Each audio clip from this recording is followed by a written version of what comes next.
दुनिया के सबसे पुराने कबीलों में से एक आदमी जो फॉरेस्ट में रहा करते थे, वो मॉडर्न सिटी में जाकर अपनी नई जिंदगी शुरू कर देता है। लेकिन कबीले वाले उसे वापस चाहते थे और इसके लिए वो मॉडर्न इंसानों से एक बहुत ही बड़ी वॉर होने वाली थी। इस एडवेंचरस कहानी की शुरुआत होती है बर्लिन शहर को दिखाते हुए, जहाँ की हालत एक्चुअल में बहुत ही ज्यादा खराब थी। बर्लिन शहर की अर्थव्यवस्था एकदम से डगमगाने लगी होती है। पता चला कि बर्लिन शहर के मैनेजमेंट वाले लोगों के पास ज्यादा पैसे बचे ही नहीं है, जो कि वो अपने शहर और मिलिट्री फोर्सेस पर इन्वेस्ट कर सके।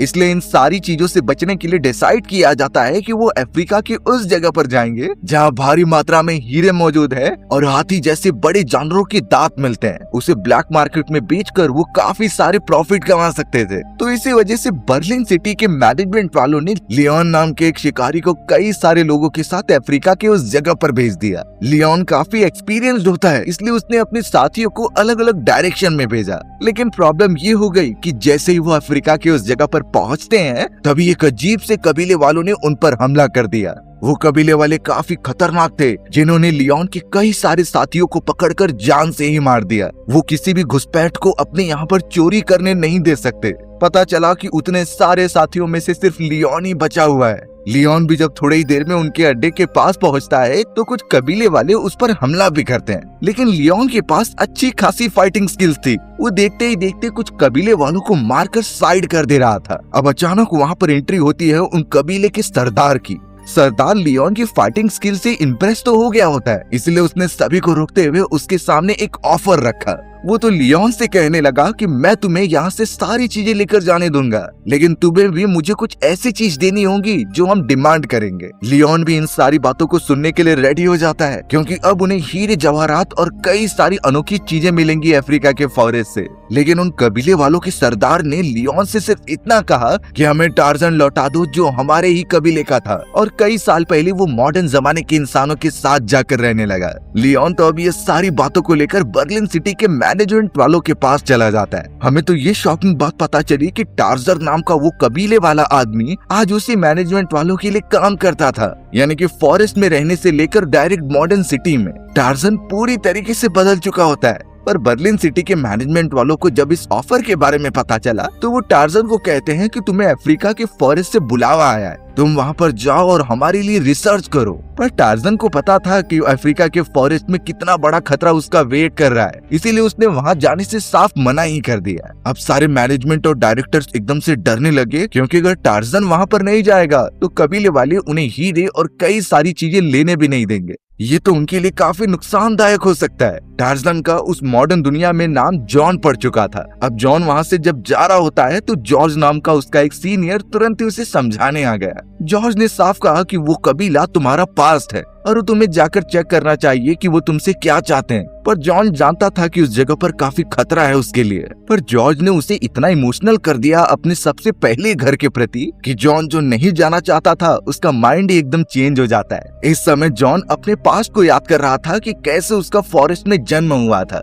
उस समय जॉन ने जन्म ही लिया था और उसके मॉम एंड डैड बहुत बड़े खतरे में थे। पता चला कि उसकी मदर को कबीले वालों ने पकड़ लिया है और उसके फादर को कई सारे गोरिल्लास के ग्रुप ने मिलकर मार दिया था, यानी कि फॉरेस्ट ने ही उसके मॉम एंड डैड की जान ले ली थी। लेकिन जब वो सारे गोरिल्लास का ग्रुप एक ट्री हाउस पर किसी बच्चे के रोने की आवाज सुनते हैं, तो उनमें से कई ऊपर भी चले गए थे देखने के लिए। उनमें से एक फीमेल गोरिल्ला तुरंत ही जॉन के पास चली जाती है, जो अभी एकदम छोटा था। फीमेल गोरिल्ला के पास तो उसका खुद का एक बच्चा होता है, लेकिन वो टार्जन को इस तरीके से देखकर रुक ही नहीं पाई और उसे अपने साथ लेकर चली गई। यानी उस फीमेल गोरिल्ला ने ही छोटे टार्जन की परवरिश की थी और वहीं से शुरुआत हो चुकी थी टार्जन के बड़े होने की। यहाँ मॉडर्न दुनिया में जॉन यानी कि टार्जन अपनी फैमिली के पास आता है।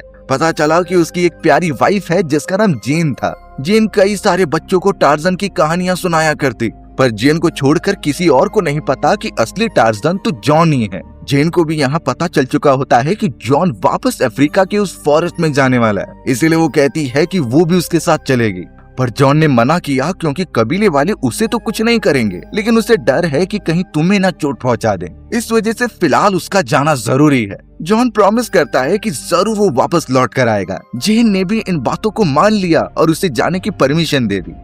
अब जॉन तो अपने बचपन के समय को याद कर रहा था जब वो उसी फॉरेस्ट में रहा करता था। उसका रहन सहन तो कई सारे जानवरों के बीच होता है, यानी कि वो फीमेल गोरिल्ला अपने बच्चों के साथ साथ टार्जन को भी पाल रही थी। उतने छोटे बच्चे टार्जन की तो कई सारे जानवरों से दोस्ती हो चुकी होती है, लेकिन उस गोरिल्ला का जो लीडर होता है वो बिल्कुल भी खुश नहीं था एक इंसान को अपने ग्रुप में आता हुआ देखकर। वो तो कभी कभी उसे मारने के लिए सामने आ जाता। ऑब्वियस बात है कि गोरिल्ला का लीडर होने के नाते कोई उसके अगेंस्ट नहीं होता, पर एंड में वो टार्जन को छोड़ ही देता है। वो फीमेल गोरिल्ला और उसके सभी बच्चे ये एक्सेप्ट कर चुके थे कि टार्जन उनकी फैमिली का है। यानी ये बात तो सिंपल है कि टार्जन ने अपने बचपन के समय में काफी दर्द सहा है। एक दूसरी कम्युनिटी से बिलोंग करने के बावजूद वो किसी जानवरों की प्रजाति के साथ रहने लगा था, और आज यहाँ इतने साल बीतने के बाद जॉन यानी कि टार्जन वापस अपनी दुनिया में आ चुका है। वो तो ब्रीफ केस में से अपने बचपन के कई सारे सामान निकाल कर देख रहा था, क्योंकि ऑब्वियसली उसकी बहुत सारी यादें फॉरेस्ट से जुड़ी हुई हैं। जॉन की वाइफ जेन भी बहुत ज्यादा जिद कर रही थी कि वो भी उसके साथ चलेगी। एक लिमिट तक समझाने के बाद जब वो नहीं मानती तो जेन ने कहा कि मैं तुम्हारे पास नहीं आऊंगी, सिर्फ उस जगह पर मौजूद दूसरे कबीले वालों के साथ रहूंगी। वो दूसरे कबीले वाले एकदम नॉर्मल होते हैं तो वहाँ डरने की कोई जरूरत नहीं। तो अब इन सारी चीजों की वजह से जॉन को ये प्लान अच्छा लगता है और वो निकल पड़ा था अपने सारे सामान लेकर जेन और जॉर्ज के साथ। वो लोग कई लंबा सफर तय करते हैं अफ्रीका के जंगलों की तरफ, पर अचानक अब सामने की तरफ कई सारी फीमेल्स लायन आ गईं, जो सबसे पहले जॉन को देखकर एकदम सतर्क हो जाती हैं। लेकिन जॉन धीरे धीरे आगे बढ़ते हुए उन्हें समझाता है कि वो उनके लिए खतरा नहीं है। तब जाकर लायंस जॉन को पहचान लेती हैं और उसका वेलकम करती हैं। जॉर्ज ने भी सिर्फ ये बातें सुनी ही थी, आज जाकर देख भी लिया कि टार्जन ने ऑलमोस्ट सारे फॉरेस्ट के जानवरों से दोस्ती कर ली थी। यानी ये उसका घर है और हर कोई उसे जानता है, लेकिन उन्हें अंदाजा नहीं कि इसके आगे कौन सी खतरनाक चीजें आने वाली हैं। शायद उन तीनों की जान भी खतरे में पड़ जाए। अब दूसरी तरफ हमें पता चला कि बर्लिन शहर के सारे मैनेजिंग डायरेक्टर्स ने एक लोन लिया है किसी बैंकर के थ्रू। लियोन को ये जिम्मा दिया गया कि वो ये सारी चीजें संभाले। अब जैसे तैसे उन्होंने बड़े बैंकर और बिजनेसमैन से लोन तो ले लिया, लेकिन उसका इंटरेस्ट और अमाउंट जल्दी लौटाना होगा, ऐसा वो बिजनेसमैन कह रहा था। लियोन उससे वादा करता है कि हम लौटा तो देंगे, लेकिन इसके बदले हमें कई हजार सैनिक चाहिए, जो कि हम अफ्रीका की उस जगह पर भेजेंगे जहाँ से वो कीमती हीरे मिले हैं। लियोन ने बिजनेसमैन को लालच देते हुए कहा कि उसका कुछ हिस्सा हम तुम्हें भी देंगे, लेकिन वो बिजनेसमैन ये डील नहीं करता, क्योंकि अल्टीमेटली लियोन और बर्लिन के सारे मैनेजिंग डायरेक्टर्स को उसके उधार लिए हुए पैसे देने ही हैं। तो फिर वो बिजनेसमैन अपना नुकसान क्यों कराए? बिजनेसमैन साफ कर देता है कि अगर तुम रीपेमेंट करने में नाकामयाब रहे तो वो अफ्रीका की कीमती सिटी भी हम हड़प लेंगे। यानी अब लियोन और बाकी मैनेजिंग डायरेक्टर्स काफी प्रेशर में काम करने वाले थे। वहाँ फॉरेस्ट के अंदर कई लंबा सफर तय करने के बाद वो एक कबीले के पास पहुँच जाते हैं और पता चला कि जेन इसी कबीले में पली बड़ी थी। जेन तो अपने फादर से भी मिलती है, जो काफी खुश लग रही थी। हर एक मेंबर जेन और टार्जन को इतने समय बाद देखकर काफी इम्प्रेस हो जाते हैं, क्योंकि उन लोगों ने भी टार्जन की बहुत सारी कहानियां सुनी है।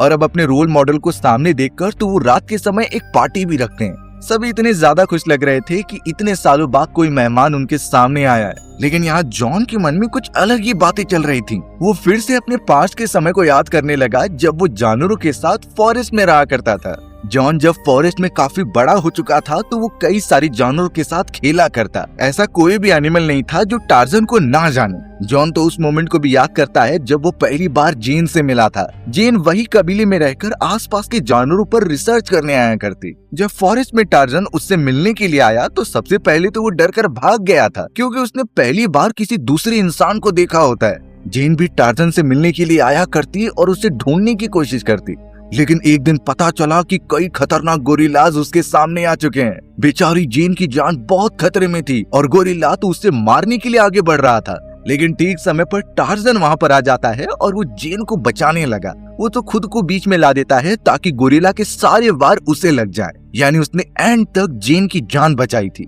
इस पूरे लड़ाई में उस समय वो काफी घायल हो चुका था, तो जेन उसे अपने उस कबीले में लेकर आती है जहाँ उसकी फैमिली रहा करती थी। टार्जन की अच्छी तरीके से मरहम पट्टी की गई और उसे रिकवर होने का टाइम दिया गया, पर टार्जन को अंदाजा भी नहीं था कि उस मोमेंट से उसकी पूरी जिंदगी बदलने वाली थी। अब हमें अचानक पता चला कि रात के समय पर लियोन अपने कई सैनिकों के साथ वहाँ पर आ चुका है। उसने तो उन कबीले वालों को बंदी बनाना स्टार्ट किया और उनके लीडर को भी मार दिया। इनफैक्ट लियोन तो जेन को भी अपने कब्जे में ले लेता है। जॉन ने जब ये सारी चीजें देखी तो वो अपनी वाइफ जेन को बचाने के लिए गया, पर उस जगह पर सैनिक इतने ज्यादा मौजूद थे कि वो रस्सी से जॉन को पकड़ लेते हैं। जॉन बेचारा अपनी वाइफ को बचाने के लिए कुछ भी नहीं कर पा रहा था। वो इतना बेबस होता है कि अब सैनिक उसे अच्छी तरीके से रस्सी से बांध देते हैं। लियोन का तो यही प्लान था कि वो जॉन को लेके जाकर उस दूसरे कबीले को दे दे, जिससे कि उसने कई सारे हीरे जवाहरात के बदले प्रॉमिस किया था। और अब लग रहा है कि जॉन बेचारा कुछ कर नहीं पाएगा और दोनों ही मारे जाएंगे। सभी सैनिक जब जॉन और जेन को लेकर जा रहे थे तब पता चला कि जॉर्ज पीछे से रहकर शूट कर रहा है। सैनिक भी उस पर पलटवार करने में बिजी हो गए,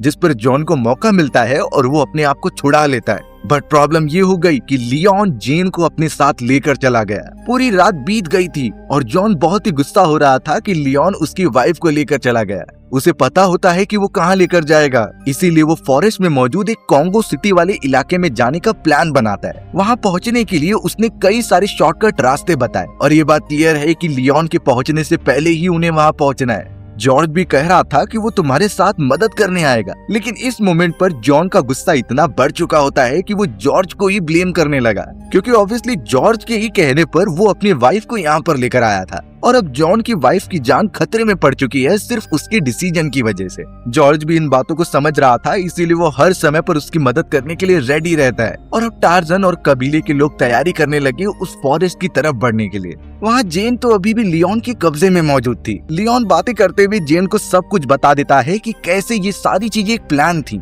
जॉन को जिस तरीके से बुलावा आया था कि उसे अफ्रीका के फॉरेस्ट में जाकर रिसर्च करनी है, ये उनका ही प्लान था ताकि वो कबीले वालों को उसे सौंप दें। इसके बदले वो पुराने कबीले वाले हमें कई सारी हीरे जवाहरात देंगे। जेन को भी ऑब्वियसली इस प्लान के बारे में अब पता चल चुका था, लेकिन वो कहती है कि जॉन आकर तुम्हें छोड़ेगा नहीं। इन सारी सिचुएशन से वो आज तक दूर भागता आया है, लेकिन चीजें जब आउट ऑफ कंट्रोल हो जाएंगी तो वो अपना सबसे बड़ा मूव सामने लाएगा। खैर इस समय पर लियोन इन सारी धमकियों से बिल्कुल डरता नहीं और अपने प्लान में आगे बढ़ता है। वहीं दूसरी तरफ जॉन फॉरेस्ट के अंदर अपने सारे कबीले वाले साथियों के साथ प्लान में आगे बढ़ रहा था। उन्होंने कॉन्गो सिटी में जल्द से जल्द पहुंचने का सिर्फ एक ही रास्ता निकाला होता है और वो होती है ब्रिटिश लोगों की ट्रेन, जिसमें वो माल सप्लाई किया करते थे। जैसे तैसे अगर वो उस ट्रेन के ऊपर बैठ गए तो काफी स्पीड से डिस्टेंस ट्रेवल कर सकते हैं। बिना देरी किए वो कबीले वाले जॉन का साथ देते हैं और जॉर्ज भी साथ में ही भागने लगा था। उस मोमेंट पर हर एक कोई जॉन की स्पीड देखकर काफी दंग रह जाता है, क्योंकि जॉन के पास स्पीड के साथ साथ कुछ ऐसी टेक्निक थी जिससे वो फॉरेस्ट में मौजूद कई सारी डालियों को पकड़कर दूर कूद जाता है। अब ऑब्वियसली ये सारी चीजें जॉर्ज को तो नहीं आती, वो एक जगह पर ही रुक गया होता है, लेकिन एट द एंड जॉन उसकी मदद करता है और उसे सिखाता है कि कैसे ट्रेवल करना है। बहुत तेजी से वो सब आगे बढ़ते चले गए और आखिरकार ट्रेन की आवाज आती है, यानी वो ट्रेन के बहुत पास में है।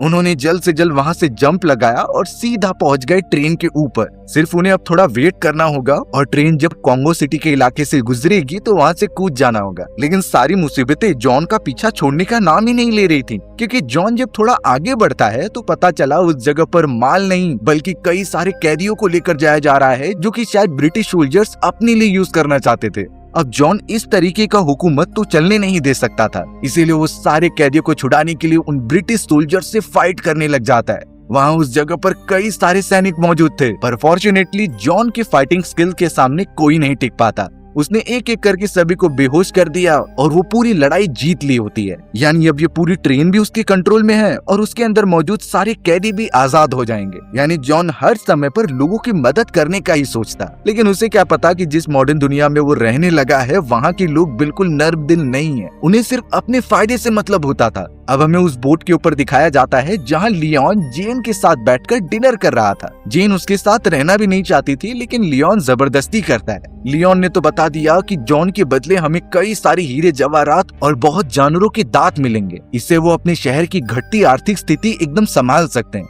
जेन ये सारी बातें करते हुए अचानक एक चाकू अपने पास छुपा लेती है। उसे लग रहा था कि जरूरत के समय ये काम आएगा, लेकिन ये चीजें बिल्कुल वर्क नहीं करती, क्योंकि लियोन ने देख लिया था। ये इसलिए क्योंकि लियोन ने भी टार्जन की तरह कई साल फॉरेस्ट में गुजारे हैं। उसे शिकार करना और फाइटिंग स्किल्स बहुत अच्छी तरीके से आते हैं। उसने तो जेन से चाकू ले लिया और उसे वहीं पर फंसा कर रख दिया। जेन तो बार बार कह रही थी कि टार्जन तुम्हें छोड़ेगा नहीं, लेकिन इन बातों से साफ लग रहा है कि लियोन ने ही सारा प्लान बनाया था टार्जन को पकड़वाने का। वो जानबूझकर जेन को किडनैप करके लेकर चला गया, क्योंकि उसे पता था कि टार्जन यानी कि जॉन उसे छुड़ाने के लिए जरूर आएगा। वहाँ जॉन उन सारे कबीले वालों के साथ ट्रेन से एक जगह पर रुक गया था, क्योंकि ये बीहड़ वाला इलाका पार करने के बाद वो रीजन आने वाला है जहाँ पर वो सारे कबीले वाले और कॉन्गो सिटी के लोग रहते हैं। जॉन ने तो साफ कह दिया कि इसके आगे वो अकेला ही ट्रेवल करेगा, क्योंकि अपने साथ वो अगर इन लोगों को लेकर गया तो वो सब मारे जाएंगे, इसीलिए अच्छा यही होगा कि वो अकेले आगे बढ़े। लेकिन जॉर्ज यहाँ पर उसे अकेला छोड़ता ही नहीं, वो भी उसके साथ जाने की जिद करता है और उसके पीछे से फॉलो करने लगता है। थोड़ी देर तक ट्रेवल करने के बाद आखिरकार फॉरेस्ट वाला रीजन आ गया। जॉन के एंटर करते ही जानवरों में हलचल हो गई थी और थोड़ी देर के अंदर तो गोरिल्लास का एक गैंग वहाँ पर आ जाता है। जॉन ने तो जॉर्ज को रुकने के लिए कहा क्योंकि अब एक जबरदस्त फाइट होने वाली है। उन सारे गोरिल्लास का लीडर तुरंत ही बाहर आता है और जॉन को फाइट के लिए चैलेंज करता है। जॉन भी इस फाइट के लिए रेडी था और हमें ये पता चला कि ये लीडर कोई और नहीं बल्कि उसका भाई है, जो इतने सालों बाद इन सभी का लीडर बन चुका है। एक समय पर तो जॉर्ज सोच रहा था कि इतने बड़े गोरिल्ला से आखिर जॉन कैसे लड़ेगा, लेकिन उसे क्या पता कि जॉन ने कई सारे दांव पेच सीखे थे। वो भले ही एक इंसान होता है लेकिन उसके अंदर किसी गोरिल्ला की पावर थी। अब जैसे तैसे जॉन और वो गोरिल्ला लड़ने तो लग जाते हैं और दोनों ने एक दूसरे को भारी टक्कर दी। एट द एंड जॉन हार तो जाता है, लेकिन वो उसका भाई गोरिल्ला उससे ज्यादा चोट नहीं पहुंचाता। इनफैक्ट अब वो तो जॉर्ज की तरफ भी बढ़ रहा था और जॉर्ज ने उसकी तरफ गन तान दी। लग रहा होता है कि वो खतरनाक गोरिल्ला जॉर्ज को एक ही बार में खत्म कर देगा। लेकिन अगर कभी ऐसी कंडीशन हमारे सामने आ जाए जहां फॉरेस्ट के कुछ खतरनाक गोरिल्लाज हमारे सामने मौजूद हैं और जल्दी अगर कुछ नहीं किया गया तो हम पर अटैक भी कर देंगे, तो इस मोमेंट पर वाइल्ड लाइफ एक्सपर्ट्स द्वारा एग्जामिन और बताई गई टेक्निक यूज करनी चाहिए, जिससे कि आप अपने से बड़े किसी भी जानवर को कंट्रोल कर सकते हैं और उनसे अपनी जान बचा सकते हैं। सबसे पहले अगर बात होती है गोरिल्ला जैसे जानवर की, तो ऐसे स्पीशीज वाले जानवरों को बहुत ही ज्यादा रिस्पेक्ट पसंद होती है। अगर गोरिल्ला सच में अटैक करने के लिए आगे बढ़ रहा है तो आप उनसे नजर ना मिलाइए, उनके सामने सर झुकाकर ये बताइए कि आप बिल्कुल भी खतरा नहीं है किसी के लिए। मोस्ट ऑफ द चांसेस हैं कि वो गोरिल्ला आप पर अटैक नहीं करेगा, लेकिन फिर भी अगर ये कंडीशन वर्स हो जाती है तो हमें जोर से चिल्लाते हुए छाती को पीटना स्टार्ट करना है। ये डिक्टेट करता है कि आप बिल्कुल भी कमजोर नहीं हैं और फाइट करने के लिए रेडी हैं। गोरिल्ला इसे बहुत अच्छी तरीके से समझ जाएगा और आप पर अटैक करने के पहले 10 बार सोचेगा। फिर हमारा यही इंटेंट होगा कि उस जगह से जैसे तैसे भाग जाएं। सारे जंगली जानवर अजीब सी आवाज के प्रति बहुत ज्यादा रिएक्ट करते हैं, तो किसी भी फॉरेस्ट में जाने से पहले एक डिवाइस अपने पास हमेशा रखिएगा। वो अजीब सी फ्रीक्वेंसी वाली डिवाइस जिसमें से अजीब तरीके के साउंड निकलते हैं और यही साउंड जंगली जानवरों को पसंद नहीं होते और उन्हें दूर भगा देते हैं। फिलहाल यहाँ फॉरेस्ट के अंदर जॉन ने जॉर्ज को तो बचा लिया था और वो दोनों एक दूसरे की मरहम पट्टी कर रहे होते हैं इतनी भारी भरकम लड़ाई के बाद। जॉन को तो यही टेंशन सता रही थी कि उसकी वाइफ एकदम सुरक्षित रहे और अब उसे जल्द से जल्द लियोन का पता ढूंढना है। वहाँ बोट के ऊपर जेन कई कबीले वालों से मदद भी मांगती है, लेकिन लियोन के रहने के कारण कोई हेल्प नहीं करता। इसीलिए बेचारी जेन जैसे तैसे एक मौका पाती है और पानी के अंदर कूदकर तैरने लगती है। वो तो वहाँ से ट्रेवल करते हुए फॉरेस्ट में पहुँच गई थी। लियोन अपने सभी सैनिकों के साथ उसे भी ढूंढने निकल पड़ता है, पर पता चला कि थोड़ी ही देर के अंदर जेन के सामने कई गोरिल्लाज आ चुके हैं। ये गोरिल्लाज उसकी तरफ बढ़ रहे थे, लेकिन जेन को उसके हस्बैंड जॉन ने कई बातें सिखाई थी गोरिल्लाज के बारे में। इसीलिए जेन ने अपना सर नीचे किया ताकि वो उन्हें खतरा महसूस ना कराए, और सच में गोरिल्लाज उसे कुछ नहीं करते। थोड़ी देर में वहाँ लियोन अपने साथियों के साथ पहुंच चुका होता है। वो धमकी दे रहा था कि अगर वो साथ में नहीं चलेगी तो वो गोरिल्लाज को मार देंगे। इसीलिए अब लियोन जेन को लेकर जैसे ही पीछे हटता है, तभी उसके सभी साथी जिन्होंने गन लेकर रखी थी वो गोरिल्लाज पर फायर कर देते हैं। कई सारे गोरिल्लाज मारे जाने लगे और इन गन शॉट की आवाज जॉन दूर से सुन ले रहा था। उसे पता चल जाता है कि वो कहाँ पर है, इसीलिए वो भागते हुए उस जगह पर पहुंचने लगा। जॉन का वो गोरिल्ला वाला भाई भी ये सह नहीं सकता था कि कोई उसकी प्रजाति वालों को मारे, इसीलिए वो भी उन शिकारियों के पास हमला करने बढ़ता है। लेकिन शिकारियों ने जैसे ही गन शॉट उसकी तरफ चलाया तो जॉन अपने भाई को बचाकर दूसरी तरफ लेकर चला गया, और शायद देखकर लग रहा था कि उस गोरिल्ला को भी समझ में आ चुका है कि जॉन ने उसकी जान बचाई है और अभी भी वो उसे भाई मानता है, यानी अब वो दोनों मिलकर साथ में काम करने वाले थे। वहाँ लियोन तो जेन को पकड़कर अपने साथियों के साथ उस जगह पर आ गया जहाँ पर वही कबीले वाले रहते थे जिसके साथ लियोन ने डील की थी। लियोन ने तो उस कबीले के सरदार को साफ कह दिया कि कुछ ही देर में टार्जन यहाँ पर आता ही होगा, तो हम अपनी डील आगे बढ़ाते हैं। और सच में वैसा ही हुआ। टार्जन यानी कि जॉन उस जगह पर पहुंच जाता है जेन को बचाने के लिए, लेकिन अब उस कबीले के सरदार के कहने पर सभी लोगों ने जॉन को घेर लिया। लियोन को तो इसके बदले कई सारे हीरे और दांत मिल जाते हैं जानवरों के, जो कि वो लेकर जाने लगा। लेकिन एक्चुअल सच्चाई ये थी कि कई साल पहले जॉन और उसके भाई की गोरिल्ला वाली मदर को किसी ने मार दिया था। वो कोई और नहीं बल्कि सरदार का बेटा होता है। जब जॉन को ये बात पता चली तो वो तुरंत ही जाकर सरदार के बेटे को खत्म कर देता है और अपनी मदर की मौत का बदला लेता है। यही रीजन होता है कि सरदार टार्जन को ढूंढ रहा था और अब जब टार्जन खुद ही यहाँ पर आ गया है तो वो उसे छोड़ेगा नहीं। देखते ही देखते सरदार और टार्जन के बीच एक घमासान लड़ाई चालू हो जाती है। जॉन तो बार बार समझा रहा था कि तुम्हारे बेटे ने मेरी मदर को मारा, तो मेरा बदला लेना एकदम जायज था।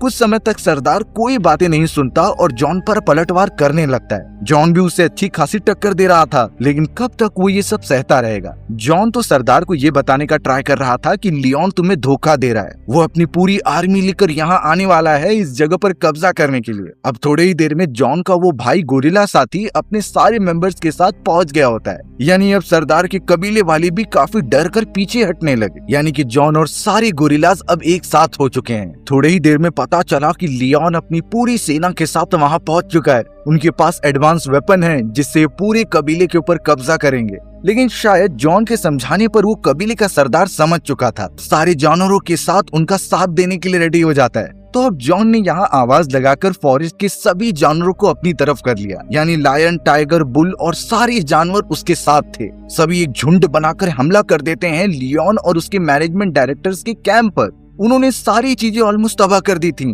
और ऑब्वियसली लगता नहीं कि इतनी बड़ी सेनाएं उनके सामने टिक पाएंगी। इतनी तबाही होती जा रही थी, लेकिन फिर भी लियोन जेन को छोड़ता नहीं। टार्जन अभी भी अपनी वाइफ जेन को बचाने के लिए जा रहा था, लेकिन लियोन ने उसे एक जगह पर लटकाकर जानवरों के नीचे फेंक दिया। अगर वो रस्सी टूट जाएगी तो जेन का मरना तय है। बट टार्जन जैसे तैसे जेन को पकड़ता है और उछालते हुए दूसरी तरफ लेकर जाता है। उसने तो जेन को जॉर्ज के पास एकदम सेफ रख दिया। जॉर्ज भी यहाँ एक मशीन गन लेकर सीधा फायर करता है उन सैनिकों की शिप के ऊपर। शिप के इंजन में काफी ज्यादा डैमेजेस हो गए थे और वो पानी में डूबने लगी। लेकिन यहाँ टार्जन लियोन को इस तरीके से छोड़ नहीं सकता था। वो सीधा डूबते हुए शिप पर गया और उसे पुकारने लगा। पता चलता है कि लियोन ने उसका गला अपनी एक वेपन से पकड़ लिया है और शायद अब टार्जन की सांस भी रुकने लगी थी। कई देर तक टार्जन सफर करता रहा, लेकिन आखिर में वो उसे तोड़कर लियोन को काफी मारता है और आवाज देकर पानी में रहने वाले कई मगरमच्छों को पास बुला लेता है। उसने तो लियोन को पानी में फेंक दिया, जिससे कि सारे मगरमच्छ उसे खाकर खत्म कर देते हैं। पर प्रॉब्लम ये थी कि वो शिप का इंजन पूरी तरीके से खराब हो चुका था। शिप के अंदर इतना बड़ा ब्लास्ट हुआ कि वहाँ के सारे पुर्जे अलग हो जाते हैं। सभी को यही लगने लगा कि बेचारा टार्जन जो उसके अंदर फंसा हुआ था वो मर गया। यहाँ तक कि उसकी वाइफ जेन भी काफी दुखी होने लग गई।